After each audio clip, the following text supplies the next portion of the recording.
राधे राधे प्यारे साथियों, प्रद्योत गुरुकुल में आपका हार्दिक स्वागत है। मैं हूं प्रद्योत। आज आपके लिए लेकर आया हूं बेहतरीन कंटेंट वाली क्लास और बहुत ही महत्वपूर्ण प्रश्नोत्तरी।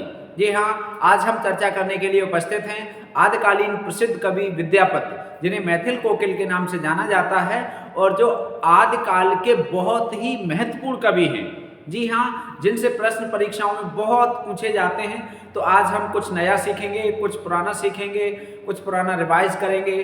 चलिए, तो आज बात करेंगे विद्यापति पर। सभी साथी शीघ्रता से जुड़ जाएं और बहुत महत्वपूर्ण प्रश्नोत्तरी होने वाली है।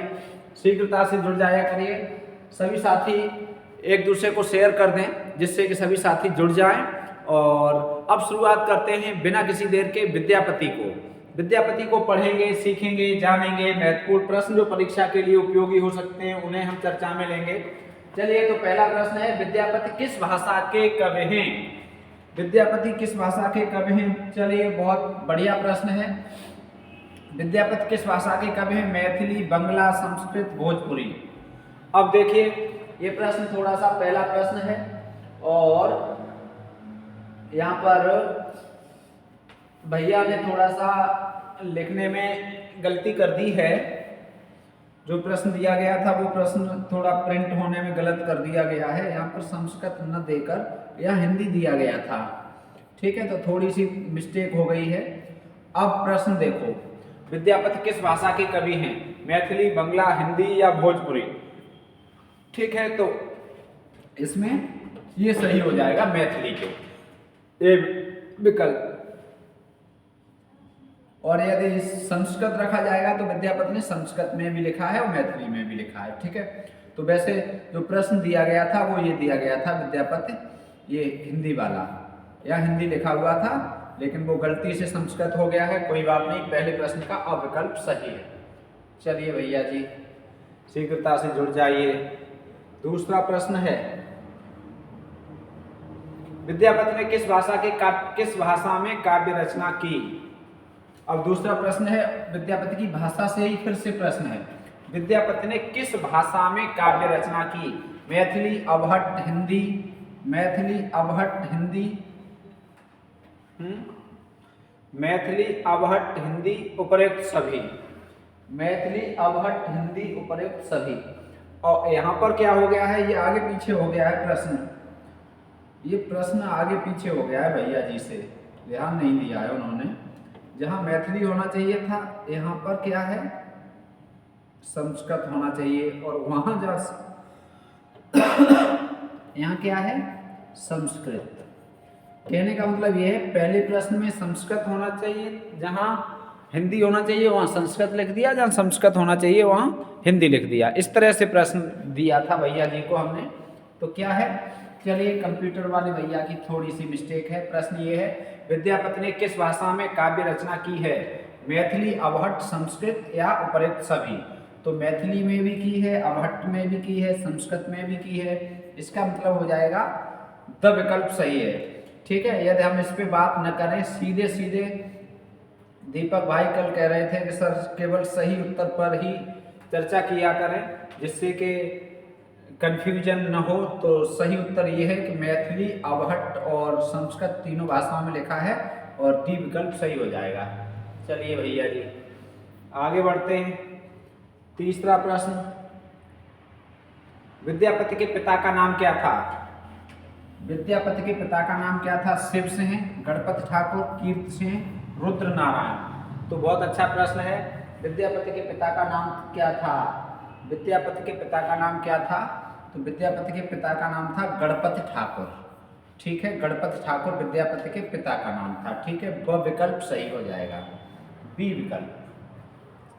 अगला प्रश्न देखते हैं, तीसरा हो गया। चौथा प्रश्न, विद्यापति किस काल के कवि हैं? तो विद्यापति किस काल के कवि हैं? आदिकाल, भक्तिकाल, रीतिकाल, आधुनिक काल। ठीक है, बहुत सरल है, बहुत अच्छा प्रश्न है।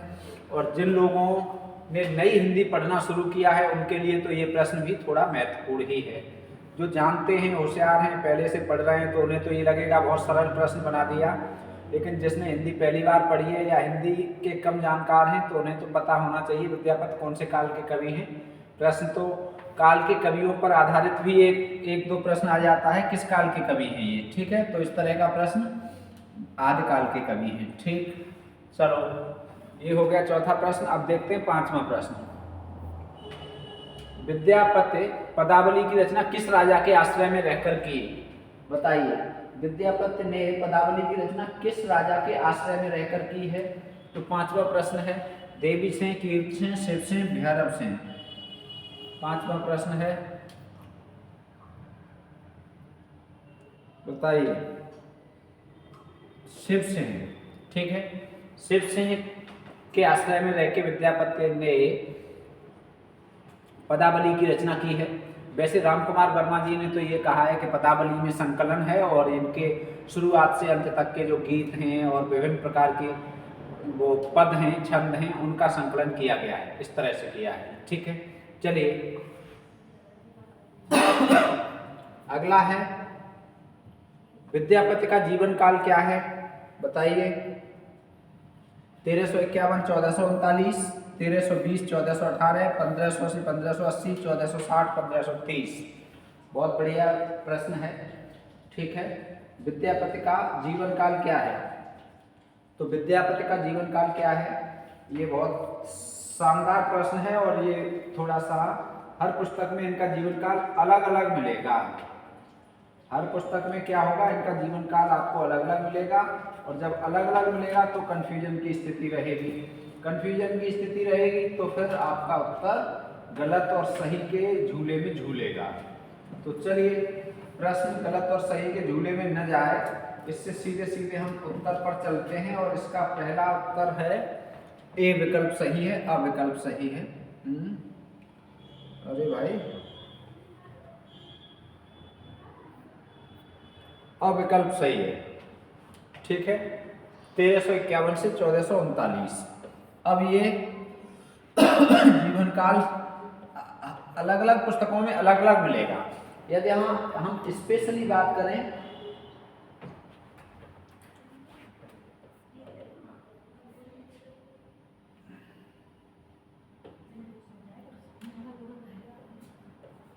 तेरह सौ 1448 ईस्वी, 1360 से 1448 ईस्वी, 1360 से 1448 ईस्वी, ये जीवन काल बच्चन सिंह ने माना है, डॉक्टर बच्चन सिंह। ठीक है, बच्चन सिंह। और आप अलग अलग पुस्तकें पढ़ेंगे तो हर पुस्तक में अलग अलग मिलेगा। ठीक है, तो विकल्प आप देखेंगे, विकल्प के आधार पर आप उत्तर तक पहुंचेंगे। यदि इस तरह का विकल्प है तो इसमें सबसे उत्तम विकल्प तो यही है। कुछ विद्वानों ने ये भी माना है। ठीक है, चलिए छठा हो गया। सातवां, विद्यापति को बिस्पी गांव किस राजा ने दान में दिया था? बहुत अच्छा प्रश्न है। विद्यापति को बिस्पी गांव किस राजा ने दान में दिया था? बताइए। ए बी सी डी, कीर्ति सेन, शिव सेन, देवी सेन, इनमें से कोई नहीं। सातवां प्रश्न है, बहुत अच्छा प्रश्न है। तो सबसे बड़े दानी शिव सेन। किसने दिया है? शिव सेन ने। वह विकल्प सही है, विद्यापति को बिस्पी गांव दिया है शिव सेन ने। ठीक है, चलो नो, बिना किसी देर के, बिना किसी लाग लपेट के, बिना किसी फालतू बात के हम चलते हैं सीधे सीधे कंटेंट पर और प्रश्नोत्तरी पर। ठीक है, तो प्रश्नोत्तरी में हम 8वां प्रश्न हल कर रहे हैं। कौन सा भक्त विद्यापति के पदों को गाते हुए मूर्छित हो जाता था? कौन सा भक्त विद्यापति के पदों को गाते हुए मूर्छित हो जाता था? नामदेव, चैतन्य महाप्रभु, नरसिंह भगत, चंडीदास। बहुत अच्छा प्रश्न है, महत्वपूर्ण प्रश्न है। 8वां प्रश्न, उत्तर बताइए। कौन सा भक्त था जो विद्यापति के पदों को गाते गाते मूर्छित हो गया? विद्यापति के पद गा रहे हैं, गाते गाते मूर्छित हो गए, बेहोश हो गए, पता ही नहीं दुनियादारी का, इतना लीन हो जाते थे। तो वो थे चैतन्य महाप्रभु। कौन थे? चैतन्य महाप्रभु। वह विकल्प सही है, चैतन्य महाप्रभु। ठीक है, कौन थे? चैतन्य महाप्रभु। ठीक, चलिए 8वां हो गया। अब 9वां देखो। विद्यापति के काव्य में किस रस की प्रधानता है? तो विद्यापति के काव्य में कौन से रस की प्रधानता है? भक्ति रस की, वीर रस की, शांत रस की, श्रृंगार रस की। चलो बताओ। 9वां प्रश्न है, बहुत अच्छा प्रश्न है। विद्यापति के काव्य में किस रस की प्रधानता है? भक्ति रस की, वीर रस की, शांत रस की या श्रृंगार रस की? तो श्रृंगार रस की प्रधानता मानी जाती है विद्यापति के काव्य में। द विकल्प सही है। 9वां हो गया। 10वां देखो, कीर्तिलता की रचयिता का नाम बताइए। तो कीर्तिलता, कीर्तिलता की रचयिता का नाम बताइए। कीर्तसेन, अमीर खुसरो, विद्यापति, घनानंद। 10वां प्रश्न है। तो कीर्तिलता के रचनाकार कौन है? ये ग्रंथ है और इसके रचनाकार हैं विद्यापति। विद्यापति की रचना है कीर्तिलता, अर्थात स विकल्प सही हो जाएगा। 10 प्रश्न हो गए। अगला देख लीजिए, कीर्तिलता किस भाषा में लिखी गई? बहुत अच्छा प्रश्न है। अब बताओ, संस्कृत, अवहट्ट, मैथिली, प्राकृत। 11वां प्रश्न है। तो कीर्तिलता किस भाषा में लिखी गई है? कीर्तिलता किस भाषा में लिखी गई है? तो कीर्तिलता की भाषा अवहट्ट है। क्या है? अवहट्ट। ठीक है, वह विकल्प सही हो जाएगा। कीर्तिलता अवहट्ट में लिखी गई है। ठीक है। अगला है, शैव सर्वस्व सार की रचना विद्यापति ने किस भाषा में की? बहुत अच्छे प्रश्न हैं। शैव सर्वस्व सार की रचना विद्यापति ने किस भाषा में की है? हिंदी में की है, मैथिली में, संस्कृत में या अवहट्ट में? 12वां प्रश्न, बताओ, शैव सर्वस्व सार की रचना विद्यापति ने किस भाषा में की है? तो शैव सर्वस्व सार विद्यापति की जो रचना है वो संस्कृत में है। स विकल्प सही है। कौन सी भाषा में है? संस्कृत में। शैव सर्वस्व सार।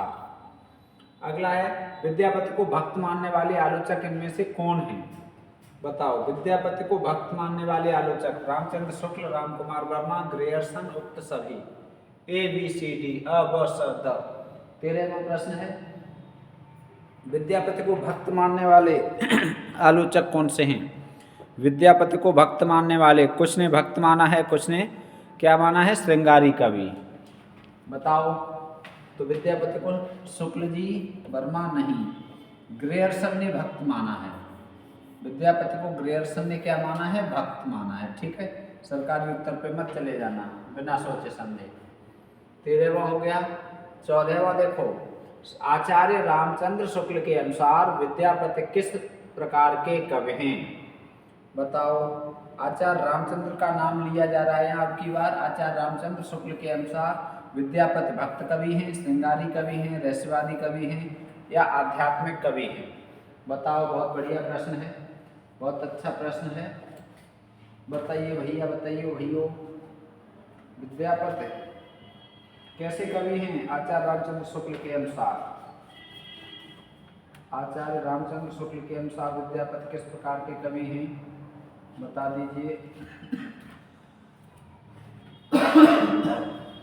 आचार्य रामचंद्र शुक्ल के अनुसार बात हो रही है यहाँ पर। ठीक है, तो आचार्य रामचंद्र शुक्ल के अनुसार आपको बता देना है।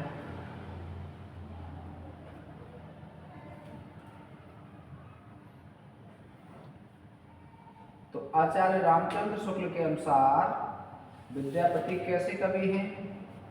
विद्यापति हैं श्रृंगारी कवि। वह विकल्प सही है। श्रृंगार की वर्तनी, श्रृंगारी कवि माना है आचार्य रामचंद्र शुक्ल ने। ठीक है, और रामचंद्र शुक्ल के साथ साथ और किसने माना है?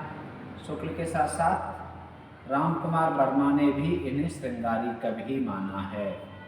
ठीक है, राम कुमार वर्मा, राम कुमार वर्मा। ठीक है, बच्चन सिंह ने भी इन्हें श्रृंगारी कवि ही माना है। डॉक्टर बच्चन सिंह ने क्या माना है?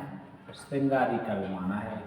ठीक है, और बच्चन सिंह के अलावा विश्वनाथ प्रसाद मिश्र ने भी इन्हें श्रृंगारी कवि माना है।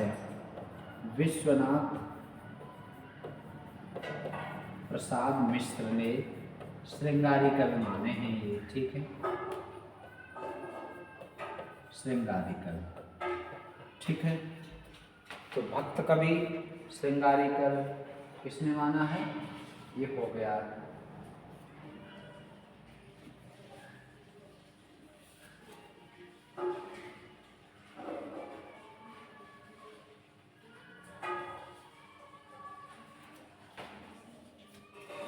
चलो अब आगे बढ़ते हैं अगले प्रश्न की ओर। 14वां प्रश्न हो गया। 15वां प्रश्न देख लो। विद्यापति पदावली इनमें से किस ग्रंथ से प्रभावित है? विद्यापति पदावली पर किस ग्रंथ का प्रभाव है, बताइए। विद्यापति पदावली पर किस ग्रंथ का प्रभाव है? गाथा सप्तशती, अमरूप शतक, गीत गोविंद, संदेश प्रासक। तो किस ग्रंथ का प्रभाव है? गाथा सप्तशती का नहीं है, अमरूप शतक का भी नहीं है, गीत गोविंद का प्रभाव माना जाता है। गीत गोविंद, जयदेव, गीत गोविंद का प्रभाव माना जाता है विद्यापति की पदावली पर। ठीक है, इससे प्रभावित मानी जाती है ये रचना। सब विकल्प सही है।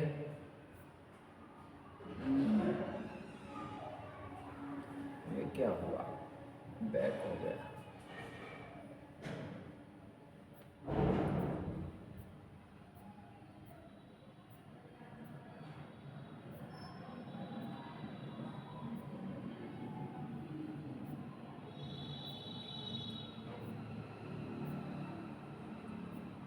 बैक हो गया विद्यापति।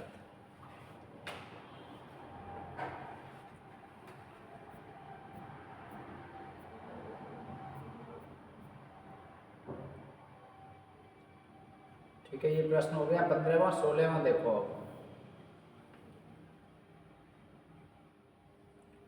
इनमें से कौन सी उपाधि से विद्यापति को अलंकृत किया गया? कौन सी उपाधि से विद्यापति को अलंकृत किया गया?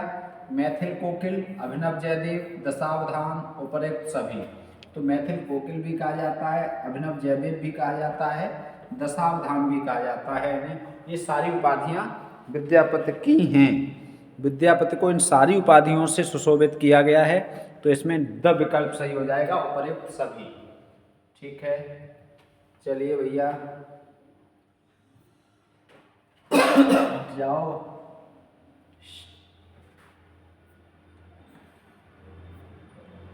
सत्रहवां देखो।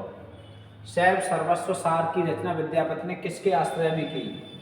शैव सर्वस्व सार की रचना विद्यापति ने किसके आश्रय में की, बताइए। शैव सर्वस्व सार की रचना विद्यापति ने किसके आश्रय में की? बहुत बढ़िया प्रश्न है। शैव सर्वस्व सार की रचना विद्यापति ने किसके आश्रय में की? बहुत शानदार प्रश्न है, बताओ। ABCD। शैव सर्वस्व सार की रचना विद्यापति ने किसके आश्रय में की है? बहुत शानदार प्रश्न है। तो शैव सर्वस्व सार की रचना विद्यापति ने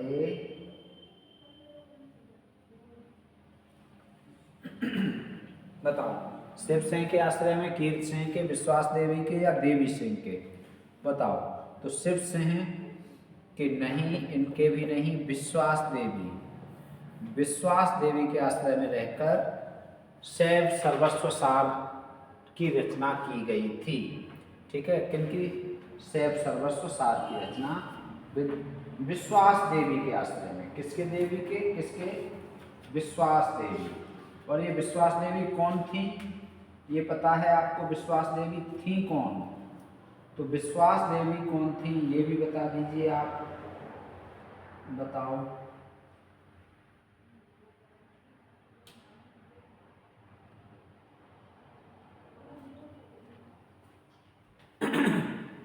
शिव सिंह के छोटे भाई पद्म सिंह, और पद्म सिंह की पत्नी थी विश्वास देवी। ठीक है, पद्म सिंह के मरने पर ये राजा बनी थी, रानी बनी थी। ठीक है, चलिए। विद्यापति के समय मिथिला में कौन सा संवत प्रचलित था, बताओ। बहुत महत्वपूर्ण। विद्यापति के समय मिथिला में कौन सा संवत प्रचलित था? शक संवत, विक्रम संवत, लक्ष्मणाब्द संवत, इनमें से कोई नहीं। तो विद्यापति के समय में लक्ष्मणाब्द संवत प्रचलित था, लक्ष्मणाब्द संवत। ठीक है, 18वां प्रश्न सब विकल्प सही है। अगला, मैथिली किस उपभाषा वर्ग की बोली है? भाषा का प्रश्न आ गया। मैथिली किस उपभाषा वर्ग की बोली है? तो मैथिली और मगही, मैथिली, मगही और भोजपुरी, ये तीनों एक ही वर्ग की बोलियां हैं, मैथिली, मगही और भोजपुरी। कौन से वर्ग की? बिहारी वर्ग की। ये तीनों बिहारी के अंतर्गत आती हैं, ठीक है। तो बिहारी कहाँ है इनमें? ये द विकल्प सही है। किस वर्ग की बोली है ये? बिहारी की, ठीक है। पूर्वी हिंदी में कितनी आती हैं? 3, अवधी, बघेली, छत्तीसगढ़ी। पश्चिमी हिंदी में कितनी आती हैं? 5। चलो, दुर्गा भक्त तरंगिणी की रचना विद्यापति ने किसके आश्रय में रहकर की? दुर्गा भक्त तरंगिणी की रचना किसके आश्रय में रहकर की? बताइए। दुर्गा भक्त तरंगिणी की रचना किनके आश्रय में रहकर की? भैरव सिंह के, ठीक है। भैरव सिंह के आश्रय में रहकर दुर्गा भक्ति तरंगिणी की रचना की थी। अगला है, पुरुष परीक्षा नामक ग्रंथ विद्यापति ने किस राजा के आश्रय में लिखा? पुरुष परीक्षा, बहुत बढ़िया ग्रंथ। पुरुष परीक्षा ग्रंथ किसके आश्रय में रहकर लिखा? बताइए। पुरुष परीक्षा ग्रंथ तो देवी सिंह के आश्रय में। किसके आश्रय में? देवी सिंह के आश्रय में इन्होंने पुरुष परीक्षा ग्रंथ लिखा, ठीक है। चलो, अब है, विद्यापति के पिता गणपत ठाकुर किस राजा के दरबार में मंत्री थे? विद्यापति के पिता गणपत ठाकुर किस राजा के दरबार में मंत्री थे? बताओ, बहुत बढ़िया प्रश्न है। तो इसका विकल्प सही हो जाएगा। बताओ, A B C D। अविकल्प सही है इसका, गणेश्वर के, ठीक है। अगला है, वे सबके सब वैष्णव भक्त हैं। वे सबके सब वैष्णव भक्त हैं, पदावली के संबंध में यह कथन किसका है? आचार्य रामचंद्र शुक्ल का, रामकुमार वर्मा का, जॉर्ज ग्रेयर्सन का? बताइए, या जनार्दन मिश्र का? तो ये ग्रेयर्सन का कथन है, सर जॉर्ज ग्रेयर्सन का कथन। वे सब के सब वैष्णव भक्त हैं, ठीक है। चलो, अगला है, मरनक बेर हरे कोई न पूछे करम संग चले जाए। इस पंक्ति में कौन सा रस है? रस पूछा जा रहा है, बताओ। मरनक बेर हरे कोई न पूछिए करम संग चले जाए। कौन सा रस है? करम संग चले जाए। बताइए, करम संग चले जाए, ठीक है। तो कौन सा? भक्ति, श्रृंगार, शांत, करुण। बताइए, शांत रस है, ठीक है। चलो भैया, अगला 24 हो गए। 25वां देखो, हनुमान प्रसाद पोद्दार विद्यापति को मानते हैं श्रृंगारी कवि, भक्त कवि, रहस्यवादी कवि, इनमें से कोई नहीं। तो हनुमान प्रसाद पोद्दार इन्हें भक्त कवि मानते हैं, ठीक है। 25वां का वो विकल्प सही हो जाएगा। अगला है, सागर नागर गृह वाले पंक्ति का प्रयोग हुआ है। सागर नागर गृह वाले पंक्ति का प्रयोग हुआ है राधा स्तुति में, देवी स्तुति में, गंगा स्तुति में या शिव स्तुति में? तो सागर नागर गृह वाले पंक्ति का प्रयोग हुआ है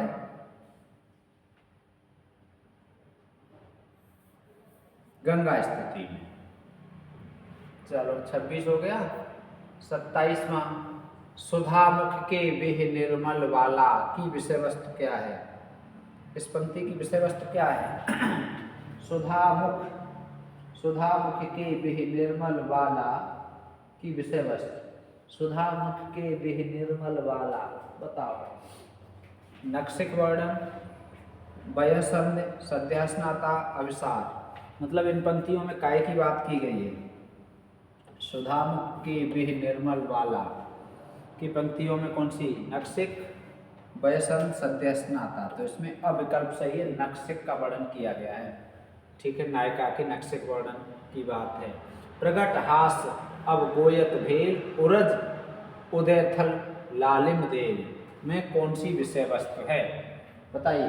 28वां प्रश्न, प्रगट हास अब गोयत भेल, इसमें कौन सी विषय वस्तु है? नक्सिक है, वयसंध है, सध्यास्नाता है या मान है? तो वयसंध का वर्णन है इसमें, ठीक। वयसंध का वर्णन किया गया है इसमें। अगला देख लीजिए, चिकुर गरये जलधारा जन मुख शशि डर रोए अंधारा। विषय वस्तु इसकी क्या है? वयसंत नक्षिक सद्य स्नाता, बताओ विरह। तो चिकुर गए जलधारा, जलधारा जल से ही अनुमान लगा लो। सद्य स्नाता, सद्य स्नाता किसे कहते हैं? जिसने अभी अभी स्नान किया हो।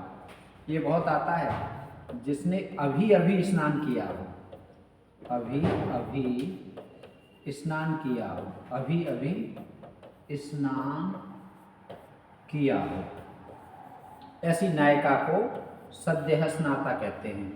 ठीक है। और जिसने अभी अभी हाल ही में पुत्र को जन्म दिया हो या बच्चे को जन्म दिया हो, हाल ही में,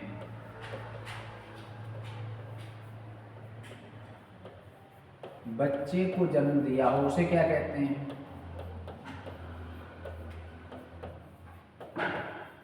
दिया हो, उसे कहते हैं सद्य प्रसूता, सद्य प्रसूता। सद्य का मतलब हाल ही में या अभी अभी। ये सद्य स्नाता, अभी अभी स्नान किया हो। ठीक है, अभी अभी स्नान किया हो, जिसके केस गीले हों जल में, सद्य स्नाता। चंदा जन उग आजुग रात पद की विषय वस्तु क्या है? 30वां प्रश्न। चंदा जन उग आजुग रात की विषय वस्तु क्या है? ठीक है, रात। रात की विषय वस्तु क्या है?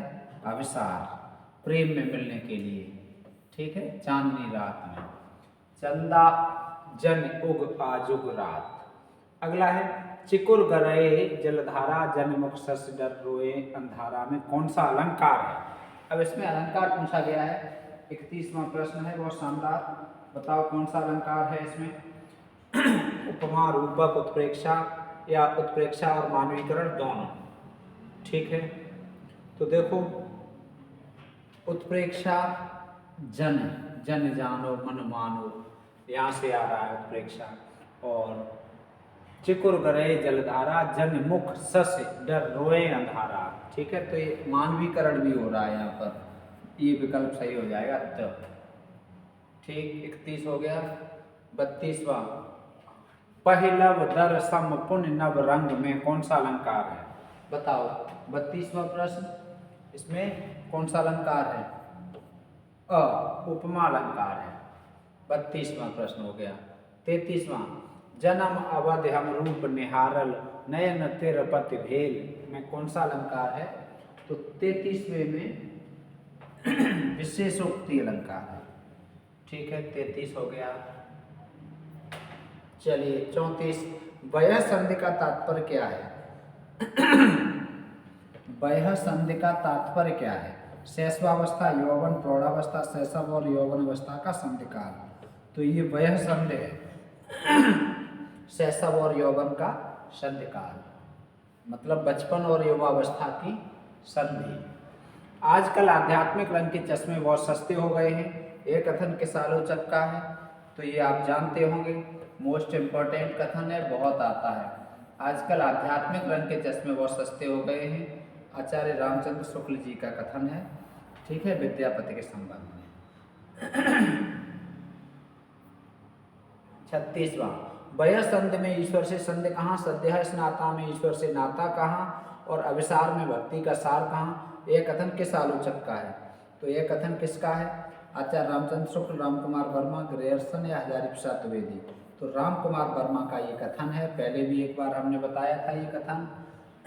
वयः संधि में संधि कहाँ? सद्यः स्नाता में ईश्वर से नाता कहाँ?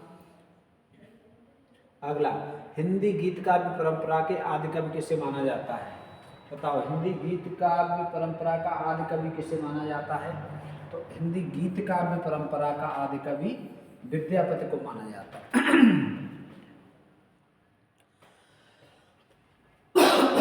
विद्यापति। ठीक है, 37वां हो गया। 38वां, विद्यापति की राधा इनमें से क्या है?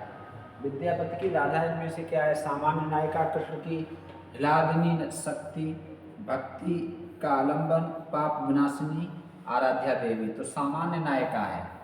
विद्यापति ने सामान्य नायिका के रूप में राधा का वर्णन किया है। गीत काव्य के लिए आवश्यक तत्व कौन से हैं? गेयता, भावावेग, आत्मानुभूति एवं वैयक्तिकता, उपयुक्त सभी। तो गीत काव्य के लिए उपयुक्त सभी हैं। ठीक है, चलो भैया अगला है पदावली की भाषा कौन सा गुण नहीं है? पदावली की भाषा में कौन सा गुण नहीं है? तो पदावली की नाद सौंदर्य, मधुरता, सुकुमारता, कठोरता। तो ये कठोरता नहीं है, ये तीनों पदावली की भाषा में तीनों गुण हैं। 40वां हो गया। चलिए आज का इतने ही प्रश्न हैं, 40 प्रश्न हैं और 2 प्रश्न तो आप लिख लो। क्या 2 प्रश्न लिख लो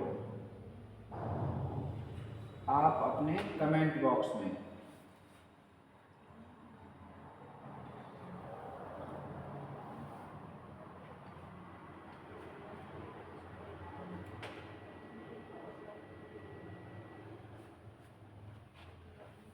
पहला प्रश्न,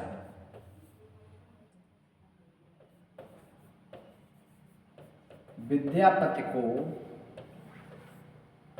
अतिलुब्धा नगर याचक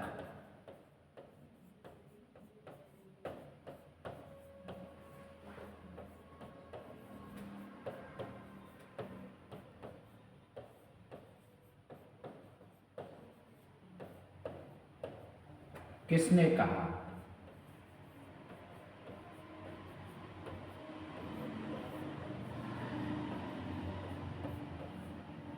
विद्यापति को अतिलुब्धा नगर याचक किसने कहा? ठीक है, अतिलुब्धा नगर याचक विद्यापति को किसने कहा? एक प्रश्न तो ये हो गया आपका। ठीक, और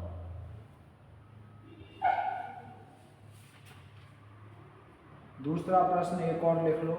2 ही प्रश्न देंगे आज हम। दूसरा प्रश्न और लिख लो।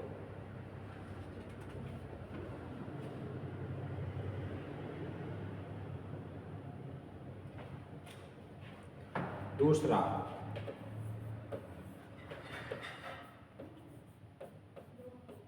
नचारी क्या है?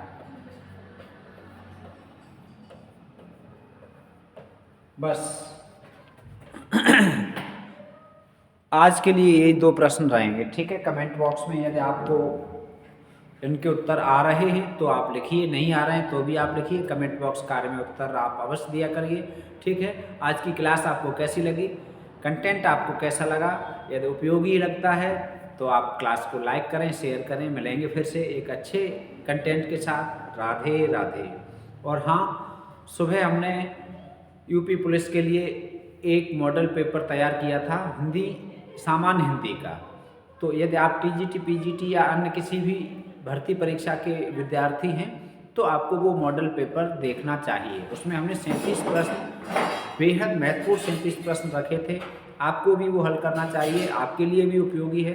नाम तो उस पर देखिए क्या होता है पाठ्यक्रम में, जैसे आपने हिंदी पढ़ी, अब हिंदी साहित्य है। अब कोई ये कहे कि हिंदी साहित्य है, हम तो टीजीटी की तैयारी कर रहे हैं, पीजीटी की नहीं। अरे भाई, अब विद्यापति से प्रश्न टीजीटी में भी आएगा, पीजीटी में भी आएगा, नेट में भी आएगा, एलटी में भी आएगा, प्रवक्ता में भी आएगा।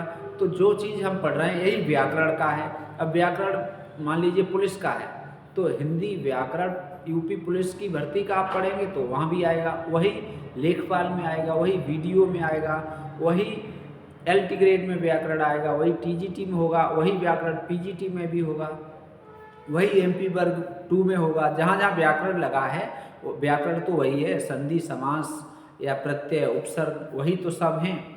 जो भी चीज़ें हैं वो सब एक ही हैं, बस नाम बदल जाता है। तो यदि आपको थोड़ा सा व्याकरण की क्लास देखनी हो तो आप उस क्लास को अवश्य देखें, सुबह वाली क्लास को। और नहीं तो नहीं, कोई बात नहीं। ठीक है, राधे कृष्ण।